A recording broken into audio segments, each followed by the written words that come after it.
약할 때 강함 되시네. 나의 보배가 되신 주 나의 모든 것. 증언이라고 하는 제목으로 말씀을 듣도록 하겠습니다. 지난 시간에 배웠던 말씀을 다시 기억해 보겠습니다. 우리 주님께서 이 땅에 오신 일도, 이 복음서는 오직 예수님에 대한 이야기예요. 성경 전체가 예수님에 대한 이야기입니다. 인정하십니까? 그래서 우리는 성경에서 예수님을 만나야 돼요. 성경에서 예수님을 만나고 예수님과 함께 동행하며 살아가는 삶을 살아야 할 줄로 믿습니다. 그런데 이 예수님에 대하여 기록한 기록자인 마가가 예수님이 이 땅에 오신 일도, 예수님이 오시기 전에 세례 요한을 보내신 이 사건도 전부 성경에 기록된 대로 이루어진 일이다 라고 하는 것을 말씀하면서, 마가는 로마에서 지금 예수님을 믿는다는 이유 때문에 박해를 당하고 있는 그리스도인들에게 위로가 필요했고, 뿐만 아니라 그 힘들고 어려운 환경을 예수님의 이름을 믿는다는 이유 때문에 환난을 당하고 있는 이들이 흔들리지 않고 견고하게 세워져야 할 그 필요성을 절실히 느꼈던 것입니다. 그래서 이 마가는 단순히 자기가 이들을 위로하기 위한 것만이 아니라 자기 안에 간직한 이 생명의 말씀, 예수 그리스도의 이 복되신 소식, 어떤 상황과 환경에서도 흔들림이 없는 기쁨의 소식, 생명을 살리는 능력의 말씀, 이 말씀을 그들에게 전하고 싶어서 긴박성을 가지고 아주 지금 시급한, 아주 이 상황이 굉장히 그 화급한 이런 상황을 인식하면서 이 성경을 쓰게 된 거예요. 그래서 다른 복음서에 비해서 매우 짧다고 그랬죠. 16장으로 기록이 돼 있어요. 그러면서 이제 이 마가는요, 자기의 증언이, 자기가 지금 기록하고 있는 이 말씀이 사실적이고 역사 속에 이루어졌던 그 사실을 확증하기 위하여 또 다른 증인을 내세우고 있어요. 그러니까 마가도 증인이고, 마가가 또 다른 세례 요한이라는 사람을 등장시켜서 그 세례 요한이 무엇을 증언하였는지, 증인하고 증언은 조금 의미가 다르죠. 증인이라고 하는 것은 어떤 사실적인 것의 내용을 말하는 사람을 말하는 것이고, 증언이라고 하는 것은 그 내용을 말하는 것이에요. 그래서 지금 마가도 증인이요, 세례 요한도 증인인데, 그 세례 요한이 무엇이라고 예수님에 대하여 증언하였는지 그것을 말씀하고 있는 것이 오늘 본문 말씀, 마가복음 1장 7절과 8절의 말씀입니다. 그래서 우리가 지난 시간에 배웠던 것이 예수님은 능력이 많으신 분이다 라고 세례 요한이 그렇게 증언하였어요. 우리 함께 같이 성경 보십니다. 그가 전파하여 이르되 나보다 능력 많으신 이가 내 뒤에 오시나니 나는 굽혀 그의 신발끈을 풀기도 감당하지 못하겠노라 라고 말하면서, 나는, 이 세례 요한도 신약과 구약을 잇는 마지막 선지자이거든요. 구약의 선지자들, 하나님이 함께 하셨던 선지자들을 보게 되면 하나님의 능력이 임하여서요, 엘리야 선지자라든가 엘리사 선지자라든가 대표적으로 그분들을 보면 많은 이적들이 일어났어요. 아마 세례 요한에게도 성경에 낱낱이, 세례 요한이 주인공이 아니기 때문에 그런 내용은 기록이 안 돼 있어요. 여러분, 저와 여러분들은 주인공이 아닙니다. 주인공이 아닙니다. 우리 주 예수 그리스도만이 주인공인 줄로 믿습니다. 그래서 이 세례 요한의 그 사사건건 이런 걸 기록할 의미가 없는 거예요. 오직 예수님만 증언하고 사라져야 돼요. 저와 여러분들도 예수님만 나타내고 우리는 티끌과 같이 사라져야 할 줄로 믿습니다. 그래서 세례 요한이 어떤 능력을 행했는지는 모르는데, 요한이 내 뒤에 오시는 그분은 나보다 능력이 많다, 그 얘기는 뭐예요? 나에게도 어느 부분, 일정한 부분 능력이 있다는 이야기죠. 근데 그분과 비교할 수 없는, 내 뒤에 오시는 분은 능력이 있다.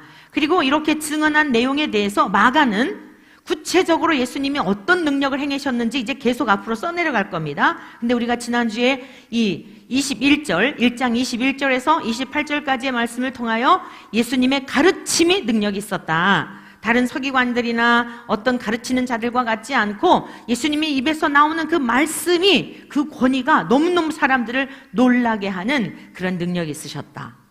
당연하지요? 우리 예수님은 세상을 창조하신 분이기 때문에, 말씀으로 세상을 창조하신 분이기 때문에 그 입술에서 나오는 말씀 하나하나가 능력 있는 줄로 믿습니다.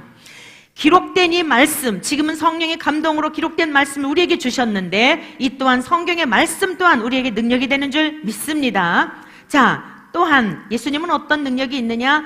귀신을 내어 쫓는 능력이 있다라고 말씀을 드렸죠. 그래서 마가는 가르치는 것만 능력이 있는 게 아니라 더러운 귀신 들린 자가 예수님을 향하여 당신이 누구인지 나는 압니다. 우리를 멸하러 왔습니까? 라고 할 때에 그 귀신 들린 자를 내어 쫓음으로 말미암아 온전히 치유해 주셨다.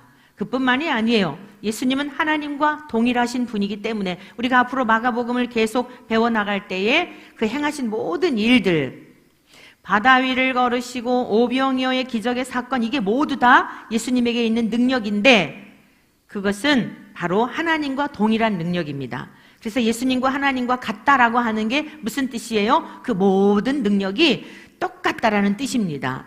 우리 예수님은 하나님과 동일한 분으로서 거짓이 없고 진실하시고 말씀으로 세상을 창조하신 하나님과 동일한 그 권세와 능력과 본질과 본체와 영광이 같다라고 하는 것이 바로 예수님과 하나님이 같다라고 하는 그런 뜻이라고 말씀을 드렸습니다. 자, 그래서 우리가 지난 시간에 배웠던 것이 예수님은 능력이 많으신 분이다. 두 번째, 예수님은 성령으로 세례를 베푸시는 분이다 라고 하는 말씀을 우리가 들었습니다. 자, 8절 말씀을 우리 한번 같이 보시겠는데 우리 다 같이 한 목소리로 읽습니다. 시작. 나는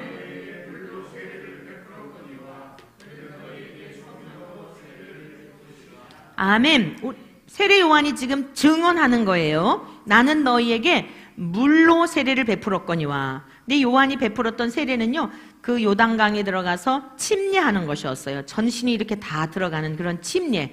그러면 이 세례라고 하는 것은 어떤 의미가 있냐면, 이 물이라고 하는 것은 심판을 의미하는 것입니다. 그래서 이렇게 세례를 받는다는 것은 나는 죽은 자입니다, 이런 뜻이에요. 여러분들 세례를 받으셨지요? 여기 보니까 세례 안 받으신 분이 거의 없어요. 다 받으셨는데, 여러분, 세례라고 하는 것은 나는 죽은 자입니다. 이전에 내가 예수님을 믿기 이전에 살았던 삶의 방식, 태도, 가치관, 내가 옳다고 생각했던 그 모든 기준, 이런 것들을 다 주님께 올려드리고 이제는 주의 말씀과 주의 뜻을 따라서 내가 없이 주님의 말씀을 따라 순종하며 살아가겠습니다. 나는 과거의 옛사람은 이제 죽은 자입니다. 그리고 나는 이제 새롭게 태어난 사람입니다. 라고 하는 것이 세례의 의미예요. 이 말씀을 들을 때 여러분들에게 마음에 내가 진짜 세례를 받은 사람인가 아닌가, 내가 물론 그냥 세례 예식은 했지만 세례를 받기는 받았지만 아직도 나는 안 죽었다라는 마음에 성령께서 깨닫게 하시는 찔림이 있으셨습니까? 찔림이 있으셨습니까? 네. 그렇게 깨닫는 것이 복이에요. 여러분들이 나는 다 죽었구나. 나는 다 죽었어. 이제 내가 없어. 이건 교만이에요. 저와 여러분들은 주님 앞에 갈 때까지 우리의 자아, 우리가 세상을 향한 욕심과 욕망과 허탄한 것들을 사모하는 이 내면에서 일어나고 있는 이런 것들과의 싸움이 이게 영적 전쟁입니다. 그뿐만이 아니죠. 남이 잘 되고 그러면 시기하고 질투하고, 그리고 남이 내 눈에 있는 들보는 보지 못하면서 남의 티를 보면서 이러고 저러고 하면서 정죄하는 정죄감. 우리 안에 있는 이 일고 있는 여러 가지를 보면은요, 선한 게 하나도 없어요. 오늘 이 예배를 집례하기 위해서, 말씀을 선포하기 위해서 옆에서 이렇게 준비하면서 제가 나왔는데, 주님 앞에 묵상하면서 저를 볼 때요, 지금 당장이라도 주님이 저를 지옥에 보내신다 해도요, 할 말이 없는 인생이에요. 저와 여러분들은 하나님 앞에 항변할 이유가 없는 인생들이에요. 내가 주의를 잘 지켰는데요, 제가 뭐 거리에 다니면서 전도를 했는데요, 제가 몇 명을 전도했는데요, 그거 하나님 앞에 하나도 그거 용납될 것들이 아니에요. 우리 안에 예수 그리스도의 영이, 성령님이 우리를 보게 하시고 예수 그리스도의 피로 깨끗게 하여 주시는 은혜가 아니라고 한다면 여러분, 하나님의 나라에 갈 수도 없고 하나님께서 우리를 저 지옥에 보내신다 해도 우리는 할 말이 없는 인생들이라는 사실입니다. 그러면서 제가 아이고, 그런 내가 어찌 하나님의 말씀을, 감히 거룩하신 하나님의 말씀을 시중들 수 있을까? 그래서 제가 주님 앞에 드렸던 마음의 소망은, 주님, 오직 예수님만 자랑하게 해주세요. 마가가 그러하고 싶었고, 마가가 그러했고, 마태가 그러했고, 여러분 누가가 그러했고, 요한도 그러했고, 성경에 나오는 모든 증인들이 그러했던 것처럼, 세례 요한이 그러했던 것처럼 예수님만 자랑하게 도와주세요. 예수님만 높여드리게 도와주세요. 주님, 저는 오늘 지옥에 보내신다 하여도 할 말이 없는 인생인데 이 거룩하신 하나님의 말씀을 시중들게 하셨으니 이 영광스러운 자리에서 우리 주 예수님만 맡기신 양들에게, 주님의 양들에게, 제 양이 아니고 주님의 양들이요, 목동인 저는 잘 주님의 말씀에 꼴로 먹여서 여러분들을 주님께로 인도할 수 있도록 주님 그 일 잘하게 해주세요. 이 가난한 마음을 가지고 지금 이곳에 섰어요. 사랑하는 성도 여러분들이요, 오늘 세례 요한은 자기에 대해서 명확히 알았습니다. 나는 너에게 물로 세례를 베풀었거니와, 이 물로 세례를 받는다고 하여서 내면까지 달라지는 게 아니에요.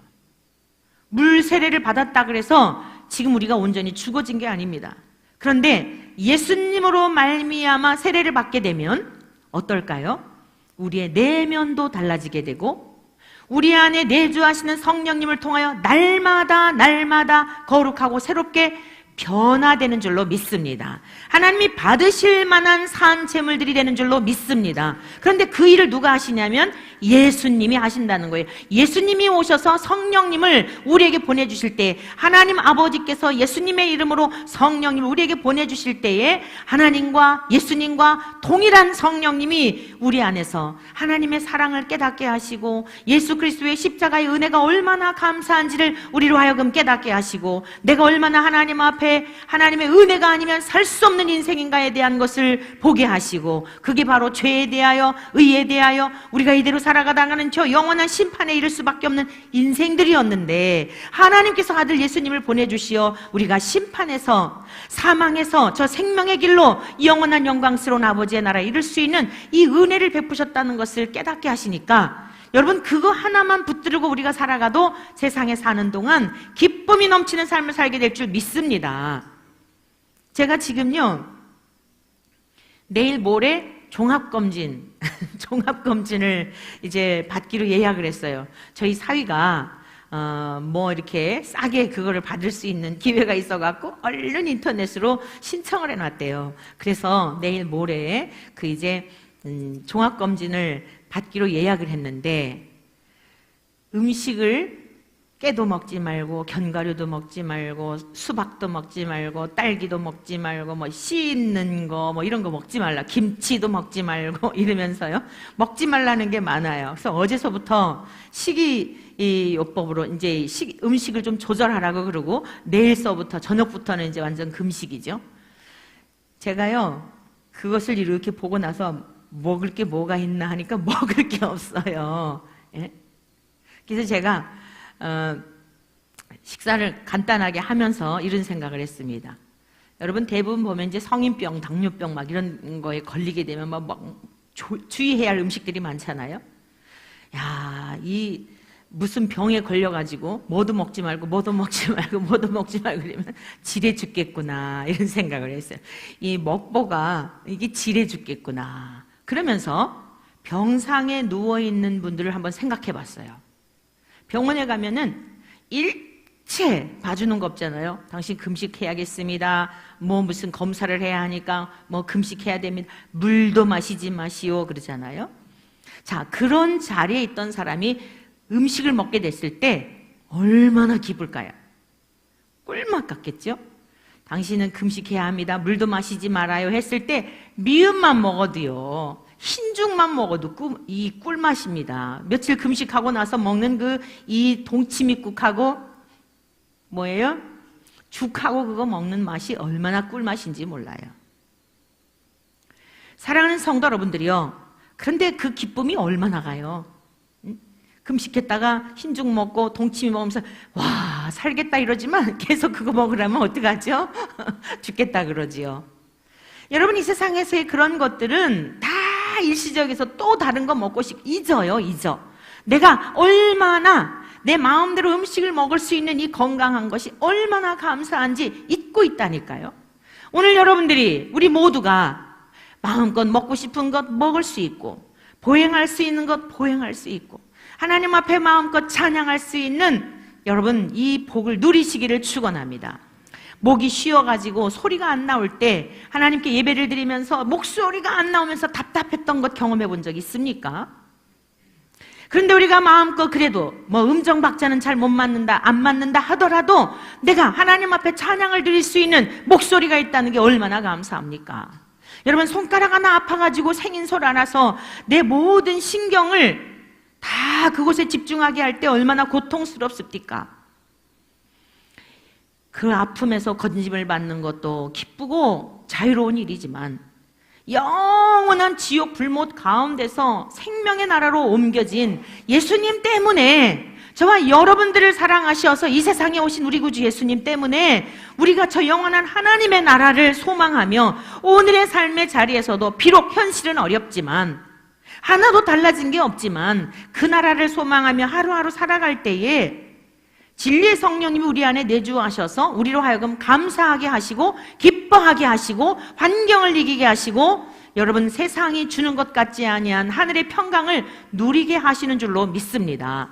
오늘 이 세상에 있는 많은 기독인들이 왜 그렇게 허망한 것들을 탐하며 명예와 권력과 물질과 성적인 타락과 이 모든 것들이 그렇게 매여서 세상이 아수라장이 되어 있는 것일까요? 오늘 이 시간에도 많은 교회 성도님들이 곳곳마다 몇백만 명이 지금 예배를 드리고 있을 텐데 왜 세상으로 나가면 다들 무엇인가 눈이 벌게져서 무엇인가 더 찾기 위하여 그 목마름 속에 헤매고 있는 것일까요?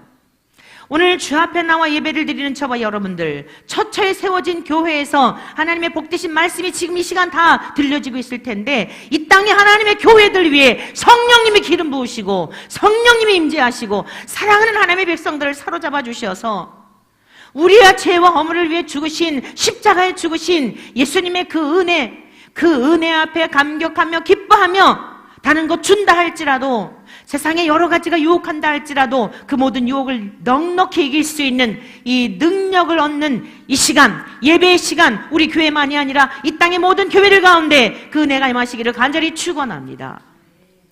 사랑하는 성도 여러분이요, 예수님께서 오셔서 성령으로 세례를 베푸신다는 게 그런 의미입니다.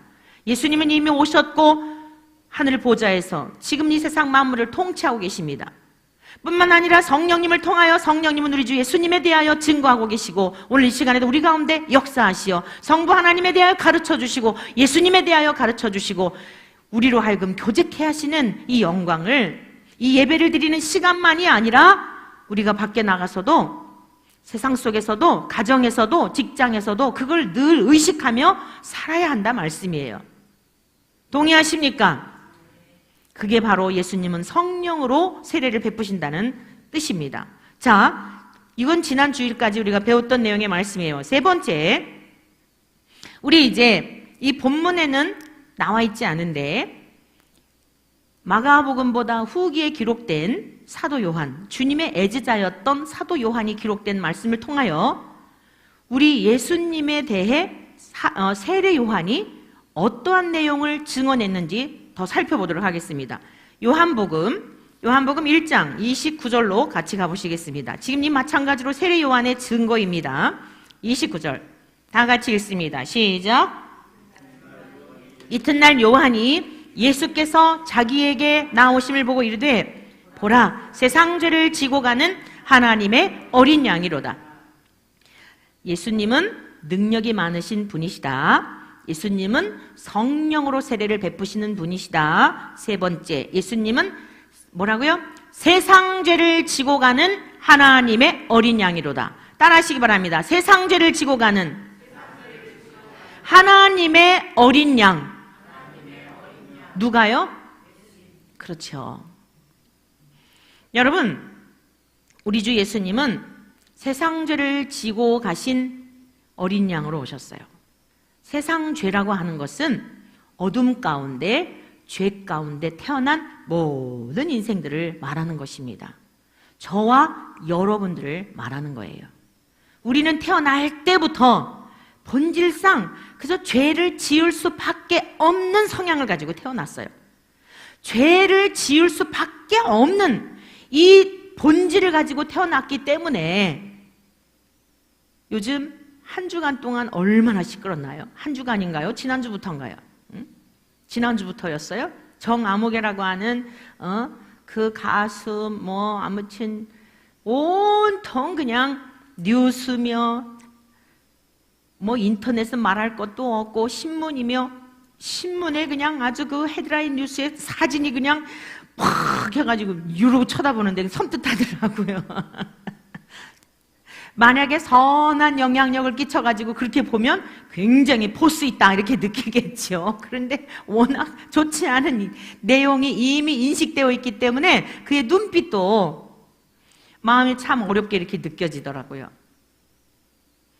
사랑하는 성도 여러분들이요, 우리 안에 어떤 상황, 환경 그런 것들이 주어지게 되면요, 저나 여러분들도 다 그보다도 그 이상의 죄를 지을 수 있는 이 본질을 가지고 태어난 거예요.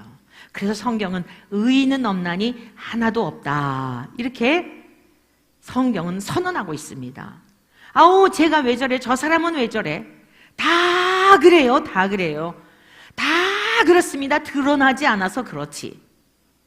그게 바로 의인은 없나니 하나도 없다는 뜻입니다. 그런데 예수님은 아무런 죄가 없으신 분인데, 우리 예수님은 전혀 죄가 없으신 분이에요. 본질 자체가 순결하시고 거룩하시고 깨끗하신 분이에요. 그렇다고 하여서 예수님이 배고픔을 모르신다? 피곤한 걸 모르신다? 그건 아니에요. 육체를 입고 오셨기 때문에, 우리 예수님은요, 육체를 입고 오셨기 때문에 우리와 동일한 배고픔도 느끼시고 홀로 있을 때에, 그래서 저 사랑하는 제자들과 함께 그 십자가의 이제 죽음을 앞두시고 함께 기도하러 가자고 그러셨잖아요. 그래서 그 중에 믿을 만한 제자들을 데리고 가서 같이 좀 나를 위해 기도해다오 그랬는데 저 밑에서 굴굴 잠들고 있었죠. 1시 동안도 나와 함께 깨어있을 수 없더냐.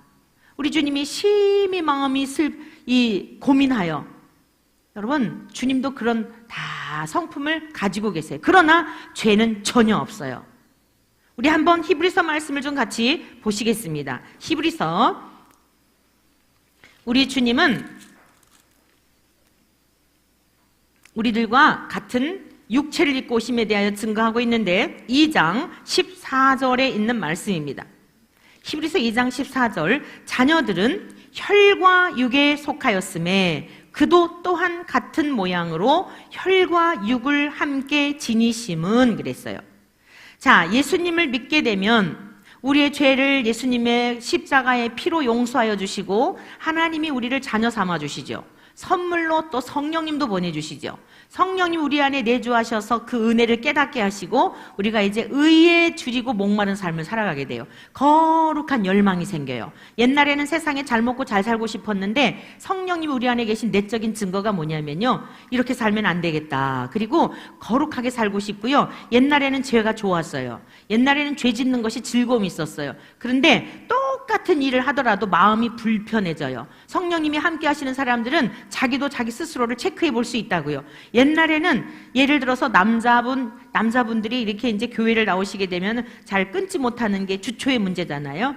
옛날에는 술자리에 있어서도 전혀 죄책감이 없었어요. 그런데 어느 순간 하나님의 영이 그 사람 속에 확 들어오신 거예요. 그러면은 똑같은 술자리인데요, 이상하게 재미가 없어요. 이상하게 맛이 없어요. 그리고 이상하게 불편해요. 내가 여기 있어야 할 자리가 아닌 것 같이 이 좌석이 좌불안해져요. 그럼 다음에 또 가자고 할 때 가겠어요? 두 손 번 갈 수는 있는데 결국에는 그 자리에 가지 않게 되는 거예요. 왜 그러느냐? 내주하시는 성령님이 자꾸만요, 성령님은 스승이시잖아요. 보혜사라 그랬잖아요. 내 안에 계시면서 자꾸만 괴로움을 주시는 거예요. 영이시라는 것은 비인격적인 존재를 말하는 게 아닙니다. 보이지 않을 뿐이지 인격적인 존재예요. 그러니까 우리와 함께 하시면서 잊지 말아야 할 그 자리에서 자꾸만 마음을 콕콕 찔러요. 즐거움과 기쁨보다 이 술 마시는 술 맛이 단지 쓴지는 모르겠지만 이 술을 마시는 어떤 것보다 내적으로 기쁨이 없는 거예요. 그러니까 내 안에 계시는 성령님이 그런 삶을 끊도록 합니다. 그러면 어떻게 될까요? 여러분이 예수님을 믿으면 성령님이 함께 하시면 첫째 여러분들이 자신이 알아요. 자신이 이상하다, 내가 달라졌다. 옛날에 이런 거 볼 때 되게 재밌었는데 왜 이렇게 재미가 없지? 이 시간이 너무 이렇게 무익하게 느껴지지? 아우, 내가 왜 헛된 짓을 하고 있는 거야? 여러분 자신이 합니다. 두 번째, 여러분의 가족들이 알아요. 옛날에는 이 사람이 이런 사람이 아니었는데 왜 이렇게 달라졌지? 여러분의 가족들이 알아봐요. 여러분의 직장 동료가 알아봐요. 그러면서 점점 거룩해지는 겁니다. 성령님이 우리 안에서 하시는 사역이 그거예요. 이전에 예수님께서 오셨을 때에는 말씀을 가르치면서 회개해라, 회칠한 무덤과 같다 하면서 막 야단치셨잖아요. 지금 그렇게 안 하셔요. 성령님으로 우리 안에 계셔서 우리가 죄를 지을 때에 하나님께서 슬퍼하시고 나를 위해 죽으신 예수님 앞에 너무 죄스러운 생각이 든단 말이에요. 그래서 점점 거룩해지는 것입니다. 여러분이 오늘 지금 말씀을 들을 때에 내 안에 주의 성령님이 계신지 안 계신지 여러분들이 지금 스스로 지금 체크해 볼 수 있는 거예요. 이해가 되셨습니까? 성령의 사람이 맞습니까?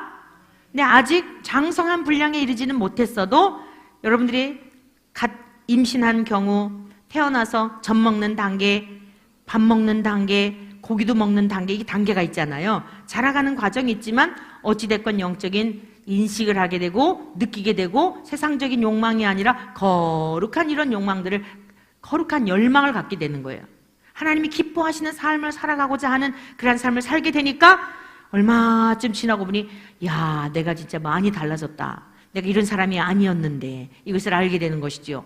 자, 그래서 자녀들, 하나님의 자녀가 된 사람들은 분명히 이런 증세들이 있어요. 혈과 육에 속하였음에 우린 육체를 입고 태어난 자들이잖아요. 그도 또한 같은 모양으로 혈과 육을 함께 지니심은, 그러니까 예수님이 이 땅에 저와 여러분들처럼 육체를 입고 혈과 피와 육체를 입고 물과 피로, 우리 주님은 저와 여러분들과 같은 육체를 입고 어머니 마리아의 몸에 성령으로 잉태하신 그걸 지금 말씀하는 겁니다. 왜 이렇게 육체를 입고 오셨냐? 우리와 똑같은 그런 모습으로 와야 우리의 문제를 해결해 주지 않습니까? 제가 그 예수님이 성육신 하셔야만 했던 것에 대하여 개미에 대한 이야기를 하는데, 사실 이것은 제 이야기가 아니고 어느 학자가 했던 이야기인 것 같은데 그걸 제가 인용할 때 많은 분들이 굉장히 이해를 잘 하게 되더라고요. 다시 한번 여러분들에게 소개를 해드릴게요. 자, 개미가 이렇게 뜨거운 떼약볕에 겨울을 위해서 막 준비하고 있는 거예요. 그래서 너무나 불쌍해가지고 제가 성큼성큼 가는 거예요. 의도는 뭐죠? 개미를 사랑하는 마음이에요. 그런데 제가 이 개미를 사랑해서 개미가 지고 가는 일개미가 큰 이만한 그냥 우리가 볼 때는 그냥 그 찌끼 같은 거에 불과하잖아요. 근데 너무 낑낑대고서 지고 가는 모습이 가여워서 내가 가가지고 도와줄게. 그리고 성큼 발 하나를 여러분 한 걸음을 갔어요. 그러면 개미가 여러분들에게 오던가요? 도망가던가요? 막 도망갑니다. 개미가요, 여러분의 손가락으로만 이렇게 건드려도요, 막 도망가요. 얘야, 내가 너 도와주려고 그래. 그러는데도 도망가요. 개미에게 있어서는요, 우리의 손가락 하나가 거대한 기둥처럼, 태산처럼 느껴지는 겁니다. 그러므로 이 개미를 도와주기 위해서는, 그러면 나비가 돼가지고요, 헐헐 날아서 개미야, 개미야, 너 짐이 너무 무거운 것 같은데 내 날개에다가 올려놔봐. 내가 너 짐 실어다 줄게. 통할까요? 안 통할까요? 안 통해요. 왜 안 통하냐? 본질이 다르기 때문에. 그래서 개미를 도와주기 위해서는 개미가 되어야 해요. 그래야 대화가 되고 그 고통을 알게 되고 힘든 것도 알게 되고 뭘 원하는지도 알게 되고. 그런데 똑같은 개미여가지고서는 근본적으로 개미가 안고 있는 문제는 해결할 수가 없어요. 저와 여러분들이 지금 이 세상에서 아주 아수라장이잖아요.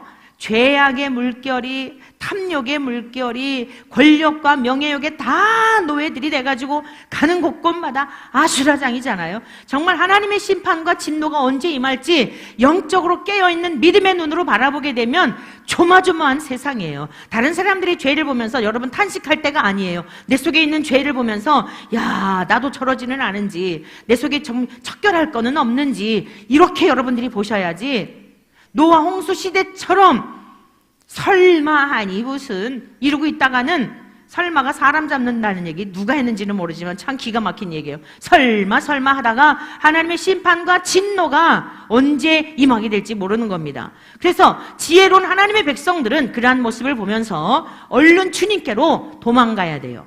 주님께로 도망간다는 게 뭐예요?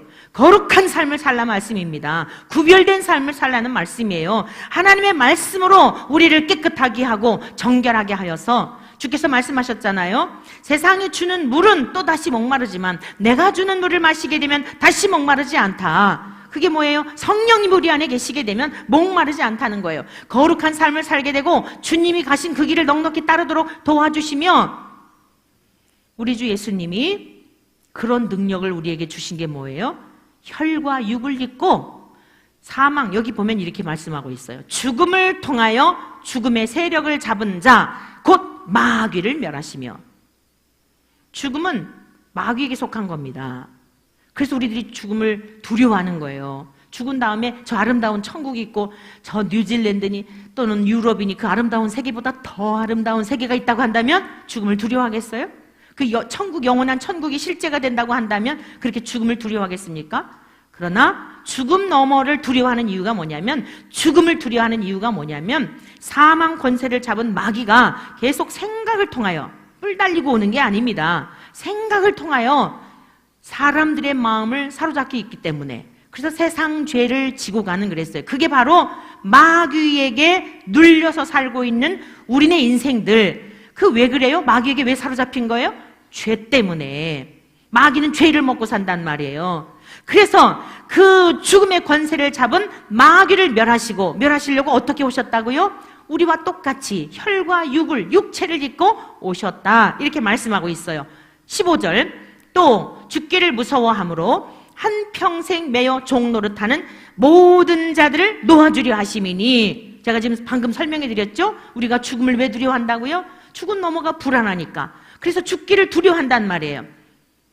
그러나 성경은 증언하고 있어요. 그리스도 안에서 죽는 자들은 복되도다. 힘들어서 자살하는 거 그건 아니에요. 힘들어도, 정말 살고 싶지 않아도 인내하면서 살아내야 하는 이유는 뭐냐면, 하나님께서 우리의 목숨, 생명의 수가 다 차서 오라 하실 때까지 우리는 인내하며 살아야 됩니다. 우리의 목숨은 내 것이 아니기 때문에. 아시겠지요? 다 힘들고 어려운 순간순간이 있어요. 저도 마찬가지요. 여러분들도 마찬가지예요. 우리의 무거운 짐이 있다고요. 그런데 예수님은 이 죽음의 짐 뿐만 아니라 죽음 위에 있게 되는 심판에 대한 두려움 뿐만 아니라 심판을 받고 영원한 지옥 불못으로 가게 되는 이 지옥에서, 그리고 여러분 오늘 보니까 마귀의 세력을 멸하러 오셨다 그랬잖아요. 이 죄는 마귀에게 속해 있는 거예요. 이 모든 것을 멸하러 오셨고, 그래서 예수님이 세상 죄를 지고 가시는, 저와 여러분들이 감당해야 할 이 저주를 주님이 대신 받으셨다, 이 말씀이에요. 얼마나 감사합니까? 자, 여기 그 다음에 16절 보십시오. 이는 확실히 천사들을 붙들어 주려 하심이 아니요, 천사들을 위해 오신 게 아니라는 겁니다. 오직 아브라함의 자손을 붙들어 주려 하심이라. 그럼 여기서 성경을 읽다가 아브라함, 이스라엘 이런 단어 나오면은 갑자기 여러분들의 마음이 나하고는 좀 상관이 없는 것처럼 이렇게 느껴지죠? 문자적으로 이렇게 보니까 갈라디아서에 분명히 말씀하고 있어요. 하나님을 믿는 자녀들은 아브라함과 같이 똑같은 복을 약속해 주셨음을 보게 돼요. 즉 예수 그리스도를 믿는 자들이 아브라함의 자손이에요.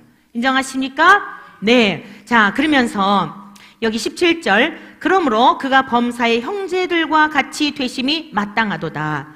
혈과 육을 입고 있는 우리들, 예수님께서는 사랑하는 제자들을 향하여 친구라고 하셨죠. 내 형제라고 그러셨잖아요. 예수님은 저와 여러분들의 큰 오빠가 되시는 줄로 믿습니다. 감동들이 없으시네. 우리 예수님은 여러분들의 큰 형님이 되시는 줄로 믿습니다. 여러분 한번 생각해 보세요. 우리 참 지난주에 식사하면서 우리 장로님 이야기를 했는데, 장로님이 살아오신 삶에 대해서 우리가 참 정말 대단하시다. 아버지 일찍 돌아가시고 그 동생들을 다 보살피면서 그 맏형으로서, 맏오빠로서, 우리 장로님이 약간 경직돼 있으시잖아요. 그래서 왜 우리 장로님은 경직돼 있을까? 이 얘기를 하면서 내가 이 중심을 잃으면 안 된다. 어렸을 고등학교 때 아버님이 돌아가신 걸로 알거든요. 이 홀로 된 어머니, 6남매신가요? 그 6남매를 키우시려니 우리 장로님이 고등학생인데 그렇게 아버지의 사랑을 받으셨다 그래요. 근데 갑자기 아버지가 돌아가시고 나니까 이 동생 밑에 줄줄이 5 형제들이 있는데요. 고등학생이면서 소년 가장이 된 거잖아요. 그러니까 언제 여유롭겠어요? 항상 긴장감 속에 그 어깨에 메어 있는 짐이 얼마나 무거웠겠습니까? 그래서 이제 우리 권사님이 뭐 얘기를 하면 맞장구를 안 쳐주셔가지고 그렇다 이래가지고 제가 옆에서 막 장로님을 변호해드렸죠. 홀로 된 어머니, 그 외로움과 자녀들을 키워야 하는 그 짐을 지고 가는 그 소년이 얼마나 힘들었겠느냐. 청소년기에. 그리고 이제 직장에 가가지고서도 그 동생들을 공부를 시켜야 하고, 동생들을 위하여 더 하고 싶은 공부 하지 못하고, 장로님 머리가 대단하시잖아요. 암송하시는 거 보셨잖아요. 얼마나 많은 것들을 양보하고 그러고 살아오셨겠어요. 그러니까 가만히 우리 장로님의 그 지나온 날의 삶을 보면 너무 진짜 제 마음속에 우리 장로님 저보고 사랑이 없다 그러는데요. 사실 우리 장로님 생각하면서 많이 제가 울었어요. 그 입으로 이제 오늘 처음으로 제가 여러분에게 얘기하지. 이게 맏오빠, 큰오빠, 맏형. 감동이 되죠. 우리 예수님은 그 정도가 아니에요. 온 인류의 죄를 지고, 저도 우리 오라버니들에 대한 좋은 추억이 많습니다. 예수님은 우리의 형제, 감히 우리들 형제라고 그러시는 거예요. 큰오빠가 되어주시고 여러분들의 형님이 되어주셔서, 여러분 누군가 편안한 것은 누군가 희생자가 있다는 것을 기억하시기 바랍니다. 아버지가 열심히 나가서 일하고 계시기 때문에 가족들이 편하게 사는 거예요. 개념 없는 아무개 권사님도 어떤 남편이 그렇게 열심히 하시기 때문에 그저 개념 없이 살아도 평안하게 사는 거예요.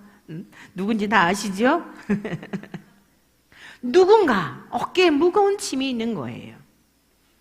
그러한 수고도 감사하지만, 우리 부모님들의 수고도 감사하지만, 우리 주 예수님이 어린 양으로서, 도수장으로 끌려가는 어린 양으로서 할 말씀이 얼마나 많으셨을까요? 예수님이 이 땅에 오셔서 정말 이 인생들을, 내가 지은 이 인생들을 향하여 얼마나 많은 말씀을 하고 싶었을까요? 그런데 우리 주님은 말씀을 하시지 않으셨어요. 도수장으로 끌려가는 어린 양과 같아서 다른 사람들이 생각하기를 저 사람은 많은 죄를 지었나 보다, 오히려 이렇게 얘기했다는 거예요. 아닙니다. 이사야 53장에 그가 곤욕을 당하여 괴로울 때에도 그의 입을 열지 아니하였으며 마치 도수장으로 끌려가는 어린 양과 같아서 털 깎는 자 앞에서 잠잠한 양같이 그의 입을 열지 아니하였도다. 여러분, 내 진심이 통하지 않을 때는 오히려 함구하게 되죠. 내가 이 말을 함으로 저 사람에게 받아들여지지 않을 때도 함구하게 되죠. 내가 말을 해도 깨닫지 못할 때는 함구하게 되죠. 우리 주님이 이 땅에 오셔서 얼마나 답답하셨을까요? 그래서 주님이 돌아가시기 전에 이런 말씀하셨어요. 내가 땅에 불을 던지러 왔노니 이 불이 이미 붙었으면 내가 무엇을 원하리요? 내가 받을 세례가 있으니 나의 답답함이 어떠한지. 그 세례가 무슨 세례예요? 저와 여러분들은 물세례 받으셨지만 주님은 저주의 불세례를 받으신 거예요. 머리에 가시면류관을 쓰시고, 여러분 심장과 양손과 양발에 대못을 받으시고 창을 받으시고, 그렇게 우리 큰오빠, 아버지 하나님이신 그분이 육체로 오셔서 이렇게 혈과 육을 입고 있는 저와 여러분들이 죄악투성이어서 저 지금 TV에 나오는 그 사람들의 더러운 것만이 아니라 그 모습들이 우리들 안에도 다 여전히 있는데 다 뒤집어 쓰시고 이렇게 도수장으로 끌려가는 양과 같이 끌려갔다는 것입니다. 그리고 그 세대 중에 누가 생각하기를 그가 살아있는 자들의 땅에서 끊어짐은 마땅히 형벌받을 내 백성의 허물 때문이라 하였으리요. 우리 주님이 죽으시는 모습을 보며 주님이 죽으시면 내 죄 때문이야 이러면서 감격하면서 주님 앞에 너무 감사해서 여러분 그러고 갔나요? 다 도망갔잖아요. 그렇게 많은 기적을 보여주셨고 배고플 때 먹거리도 제공해 주셨고 상처받은 영혼들을 다 쓰다듬어 주시며 부모로부터도 내침받고 아내로부터도 남편으로부터 친구로부터도 철저하게 버림받은 인생들 주님이 다 품어주셨는데 주님이 십자가에 죽으실 때는 다 도망갔잖아요. 저분이 돌아가시는 건 내 죄 때문이야. 그 세대 사람들이 그런 사람들이 없었다는 거예요. 700년 전에 이렇게 이사야 선지자가 예언한 겁니다. 그런데 우리 주님은 어떤 분이요? 강포를 행하지 아니하였고 그의 입에 거짓이 없었으나 그의 무덤이 악인들과 함께 있었으며 그가 죽은 후에 부자와 함께 있었도다. 사랑하는 성도 여러분들이여, 이 세상에서 우리가 다른 것 다 잊어도 우리 주 예수 그리스도의 은혜를 잊으면 안 되시는 줄로 믿습니다. 힘들고 어려운 일이 있어서 이 세상에서의 삶을 끝내고 싶을 만큼 괴로울 때에도 우리 주님이 당하신 고난에 비할 수 없음에 대한 것을 기억하시어서 여러분, 예수님은 능력이 있으신 분인데 그 능력이 나의 환경을 이기는 능력, 상황을 이기는 능력, 어떠한 이 세상에서 당하는 곤란한 중에 있다 할지라도 그 이김의 능력이 되는 것, 여러분 이게 우리의 실제가 되어야 한다는 사실이에요. 그래서 마가는 로마에 있는 그 성도들을 향하여 바울 사도, 베드로, 그 외에 수많은 그리스도인들이 예수님 때문에 당하는 고난을 보았고 죽임을 보았고 실제가 되어 예수님을 믿는 그 믿음이 예수님이 십자가에 죽으신 죽음으로 끝난 게 아니라 계속적으로 그 사람들 속에 예수님의 영이 함께 하실 때에 그 고난당하는 것을 보면서도 이것은 우리의 생명을 살리는 길이요, 저 하나님 아버지께로 가는 유일한 구원의 길이요, 이 길은 희망의 길이요, 이 세상 내로가 비록 우리의 목숨을 앗아간다 할지라도 다시 사는 부활이 되는 것에 대하여 이 마가는 전하지 않을 수 없었던 것입니다. 뿐만 아니라 세례 요한 또한 주님의 죽으심을 경험하지는 못했어요. 왜냐하면 주님보다 일찍 순교했거든요. 세례 요한도 이 주님이 어떤 분인지에 대하여 이렇게 담대히 증거한 것입니다. 마지막 네 번째로는 예수님은 하나님이시다. 우리 요한복음 같이 함께 보시겠습니다. 요한복음 1장 30절, 내가 전에 말하기를 내 뒤에 오는 사람이 있는데 나보다 앞선 것은 그가 나보다 먼저 계심이라 한 것이 이 사람을 가리킴이라. 여러분 뭐라고 말씀하고 있어요? 나보다 뒤에 오는 이가 있다는 거예요. 그런데 그 사람이 나보다 앞섰다는 겁니다. 앞뒤 말이 안 맞죠? 이게 무슨 뜻인가 하면 이 세례 요한하고 예수님하고는 6개월 정도 차이가 나요. 친척지간입니다. 그래서 예수님보다 6개월 먼저 태어난 형님이에요, 세례 요한이. 그런데 세례 요한이 이상한 얘기를 하는 겁니다. 나보다 뒤에 태어나는 사람이 있다. 그런데 그 사람이 나보다 앞섰다, 이 얘기예요. 이게 문자적으로 생각하면 이해가 안 되는 거예요. 세상적인 상식으로 생각하면 이해가 안 돼요. 그러나 상식을 뛰어넘는 하나님의 능력은 초월적인 능력인 줄로 믿습니다.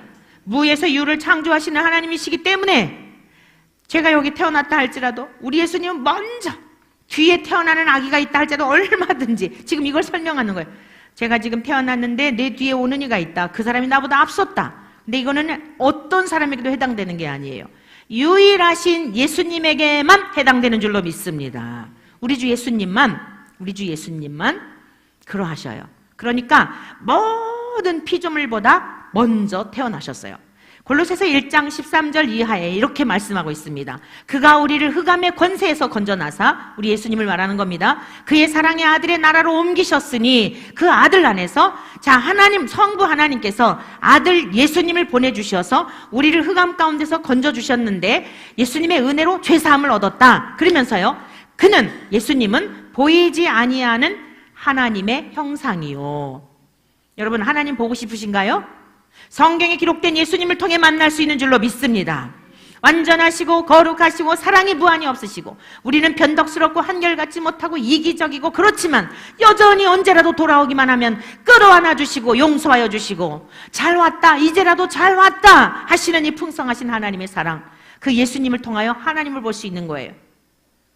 뿐만 아니라 모든 피조물보다 먼저 나신 이시니 만물이 그에게서 창조되되 하늘과 땅에서 보이는 것들과 보이지 아니하는 것들과 혹은 왕권들이나 주권들이나 통치자들이나 권세들이나 만물이 다 그로 말미암고 그를 위하여 창조되었고 라고 말씀하고 있어요. 이 예수님에 대한 이야기거든요. 예수님은 모든 만물보다 먼저 창조되었고 세상에 있는 왕의 권세도 사람들이 통치하는 권세도 다 하나님께 속한 것이라는 거예요. 하나님이 허락지 아니하셨으면 그 권세도 없는 거예요. 가룟 유다가 예수님을 팔았지만 그 또한 허락하셨던 거예요. 지금 처처의 악한 사람들로 인하여서 세상이 이렇지만 허락하신 시간들이에요.